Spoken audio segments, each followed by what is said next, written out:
ఈ హాస్టల్స్ అనేవి అంటే మనం చూస్తే కనుక ఈ పీజీ హాస్టల్స్ ఉన్నాయి, అవి చాలా వస్తున్నాయి. ఇప్పుడు ఏమైతుందంటే అసలు చాలా విపరీతంగా వస్తున్నాయి.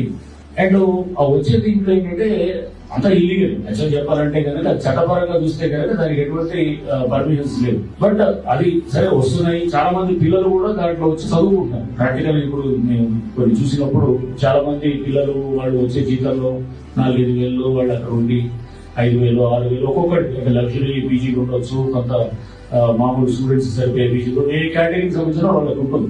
దాన్ని చూస్తున్నాం. అలా అని చెప్పి మనం ఫైర్ సేఫ్టీని విస్మరించకూడదు. గట్టిగా సెల్లారు మొత్తం ఆగిపోయి చేయటం ఏమున్నది. ప్రస్తుతం దాని గురించి మాట్లాడుతున్నాను.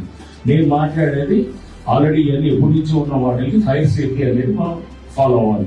మీరు ఈ సెక్టార్ని మెయింటైన్ చేయాలి. అప్పుడైతే ఫైర్ సేఫ్టీ ఇస్తా ఉంది.